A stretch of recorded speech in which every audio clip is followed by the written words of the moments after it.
నమస్తే మిత్రులారా, నేను మీ అలెగ్జాండర్.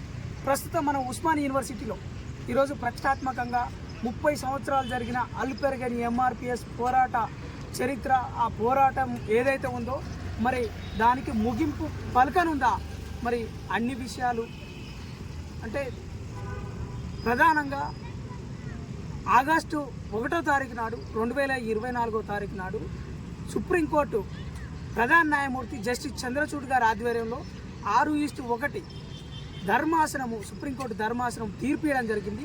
వెంటనే మరి నిండు అసెంబ్లీలో ఆనాడు నేడుగా రేవంత్ రెడ్డి, ముఖ్యమంత్రిగా ఉన్నటువంటి రేవంత్ రెడ్డి గారు హామీ ఇచ్చి ఆ బిల్లుని సాగదీసి 8 నెలల పాటు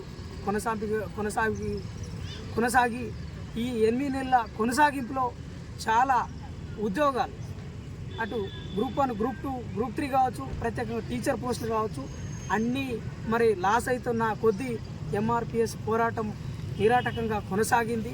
అయినప్పటికీ వాళ్ళు అదేవిధంగా వాళ్ళు మరి ఏదైతే ప్రభుత్వం తీసుకున్న స్టాండ్ మీదనే నేడు ఆ బిల్లును పాస్ చేసి 15% పంచడంలో మరి మాదిగలకు అన్యాయం జరిగిందని చెప్పేసి వాళ్ళు ధర్నాలు చేస్తున్నప్పటికీ, రాస్తారోకలు చేస్తున్నప్పటికీ, నిరసనలు తెలియజేస్తున్నప్పటికీ కూడా మరి ప్రభుత్వం అట్లే ముందుకెళ్ళి ఆయా రిజర్వేషన్స్ని పంచే ప్రయత్నం చేసింది. మన ముందు ఎంఆర్పిఎస్ రాష్ట్ర అధ్యక్షులు గోవింద్ నరేష్ మాదిగ గారు ఉన్నారు. మరి ఈ యొక్క బిల్లు సంతకం అయిపోయి చట్ట రూపంలో మరి వచ్చింది. మరి అమలులో మరి వాటా రావడంలో న్యాయం జరిగిందా, అన్యాయం జరిగిందా అనే విషయం అడిగి తెలుసుకుందాం. సార్ నమస్తే. మరి ఈరోజు బిల్లు పాస్ అయింది కదా, మీకు ఏ విధంగా ఉంది? అంటే సంతోషంగా ఉందా, లేకుంటే మీ అభిప్రాయం ఏంటి? ఈరోజు నిజంగా మాదిగ జాతికి, మాదిగ ఉపకులాలకు ఒక చారిత్రకమైన రోజు. 1994లో ఎంఆర్పిఎస్ ఉద్యమం మొదలైనటి నుండి ఈ రోజు వరకు దాదాపు 30 సంవత్సరాల పైబడి ఈరోజు వర్గీకరణ చట్టం ఆమోదం పొందేంత వరకు మాదిగ జాతి నిరవధికమైన పోరాటం చేయడం జరిగింది. ఇవాళ అసెంబ్లీలో ఎస్సీ వర్గీకరణ బిల్లు ఏకగ్రీవంగా ఆమోదం పొందడం అనేది మందకృష్ణ నాయకత్వంలో సాధించుకున్న పోరాట విజయం. ఈ విజయాన్ని వాళ్ళ మాదిగలందరూ ఆస్వాదిస్తున్నారు. ఇప్పుడు అసెంబ్లీలో జరిగిన ఎస్సీ వర్గీకరణ చట్టబద్ధత ప్రక్రియను మాదిగ జాతి స్వాగతిస్తున్నది. అయితే ఇవాళ ఈ సంబరాలను అంబరాలను అంటుకునే విధంగా ఈ వర్గీకరణ స్వాగతిస్తూ ఇవాళ వర్గీకరణ అమలు కోసం మాదిగ జాతి అంతా ఐక్యమత్యంతో ముందుకు నడవాల్సిన అవసరం ఉన్నది. ఇది మాదిగ జాతి 70 ఏళ్ల కళ, 30 ఏళ్ల పోరాటం. ఇవాళ న్యాయం, ధర్మం ఈ పోరాటంలో ఉన్నది కాబట్టి దేశం మొత్తం ఇవాళ ఈ వర్గీకరణను సామాజిక న్యాయంగా, న్యాయబద్ధమైన అంశంగా అంగీకరించింది కాబట్టి అన్ని పార్టీల మద్దతుతోని, అన్ని సంఘాల సహకారంతో, అన్ని కులాల సహకారంతో ఇవాళ వర్గీకరణ స్వప్నాన్ని మాదిగ జాతి ఇవాళ నెరవేర్చుకున్నందుకు ఈరోజు మేమందరం సంతోషంగా, ఆనందంగా ఉన్నాం. సార్ మొత్తానికైతే మరి నిజంగా వాటా సరిగ్గా తగ్గలేదు. అంటే మా వాటా, మా జనాభా ఎంతైతే ఉందో మాకు అనుకూలంగా, మా జనాభా పరంగా మరి మాకు అన్యాయం జరిగిందని కూడా నిరసనలు తెలియజేస్తుంది. దాని మీద మీ అభిప్రాయం? తప్పనిసరిగా ఆ పోరాటం అధ్యయనం ఇంకా ముగియలేదు. ప్రస్తుతం మేము ఎస్సీ వర్గీకరణ కోసం సుదీర్ఘకాలంగా పోరాటం చేస్తున్నాం కాబట్టి ప్రస్తుతం తెలంగాణ రాష్ట్ర ప్రభుత్వం అసెంబ్లీలో తీసుకొచ్చినటువంటి ఎస్సీ వర్గీకరణ చట్టాన్ని మేము స్వాగతిస్తున్నాం. అయితే ఇందులో కొన్ని లోపాలు జరిగినాయి, వాటిలో కొన్ని సవరణ జరగాలని ప్రభుత్వం దృష్టికి అనేక రూపాల్లో తీసుకురావడం జరిగింది. మా అధినేత మందకృష్ణ మాదిగ గారు, అలాగే ఇతర కుల సంఘాలకు సంబంధించిన నాయకులందరూ కలిసి తెలంగాణ రాష్ట్ర ముఖ్యమంత్రి గారిని కలిసి వారికి ఈ విషయాలన్నీ ఎస్సీ వర్గీకరణ చట్టబద్ధత ప్రక్రియలో దానికి సంబంధించి జస్టిస్ షమీమ్ అఖ్తర్ కమిషన్ ఇచ్చిన నివేదికలు ఉన్న లోపాల గురించి, అలాగే అందులో ఉన్న పొరపాట్ల గురించి వారి దృష్టికి వాళ్ళు తీసుకురావడం జరిగింది.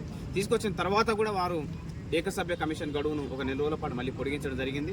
పొడిగించిన తర్వాత కూడా ఇవాళ రెండోసారి ఇచ్చిన నివేదిక ఆధారంగా ఇవాళ వర్గీకరణ ప్రక్రియను ఇవాళ అసెంబ్లీలో ప్రవేశపెట్టడం జరిగింది.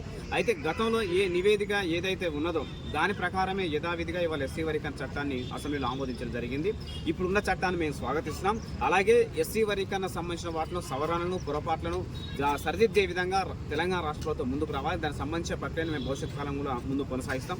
ప్రస్తుతం తెలంగాణ రాష్ట్రంలో ఎస్సీ వర్గీకరణ సంబంధించిన ప్రక్రియ అమల్లోకి వస్తున్న నేపథ్యంలో ఒకవైపు ఉద్యోగాలు భర్తీ కాబోతున్న సందర్భంలో మరి విద్యా ఉద్యోగాల్లో మాదిగ జాతికి తక్షణ న్యాయం జరగాలి కాబట్టి ప్రస్తుతం ఈ వర్గీకరణ అంశాన్ని స్వాగతిస్తూనే భవిష్యత్తులో ఇందులో జరిగిన లోపాలను సవరించే విధంగా తెలంగాణ ప్రభుత్వం దృష్టికి మా సమస్యలు తీసుకురావడం కోసం ప్రయత్నం చేస్తున్నాం.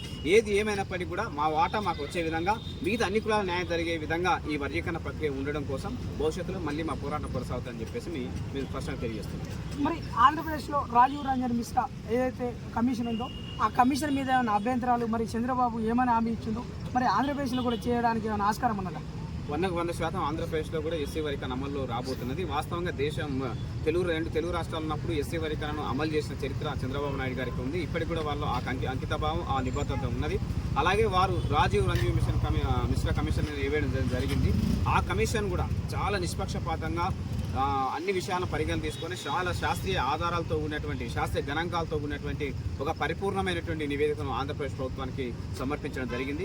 మరి వారిచ్చిన కమిషన్ నివేదిక ప్రకారం మరి గ్రూప్ ఏలో 1% రిజర్వేషన్, గ్రూప్ బి మాదిగలకు 6.5% రిజర్వేషన్, గ్రూపు సిలో మాల ఉపకులాలకు 7.5% రిజర్వేషన్లు ఇచ్చి శాస్త్రీయంగా అక్కడ వర్గీకరణను అమలు చేయడం కోసం తన నివేదికను ఇవ్వడం జరిగింది.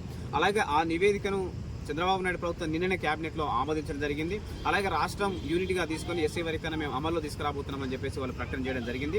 అతి త్వరలో అంటే ఈ నెల చివరాఖరు లోపుగా ఆంధ్రప్రదేశ్ రాష్ట్రంలో కూడా ఎస్సీ వర్గీకరణ అమలు కాబోతుందనే విషయాన్ని సంపూర్ణంగా విశ్వసిస్తున్నాం.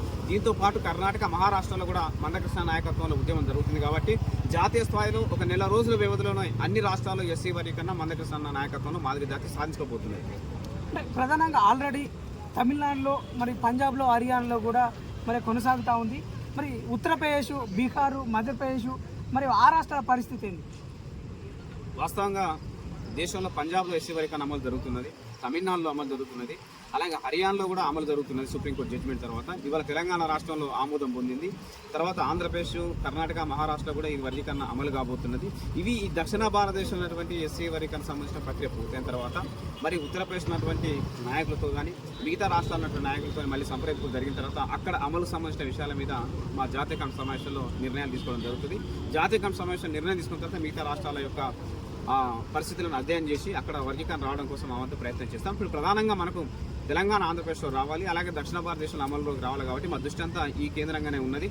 ఈ రాష్ట్రాలన్నింటిలో మందకృష్ణ మాదిగ గారి నాయకత్వంలో త్వరలోనే వర్గీకరణ సాధించబోతున్నాం. మాదిగ చిరకాల వాంఛ నెరవేర్చుకో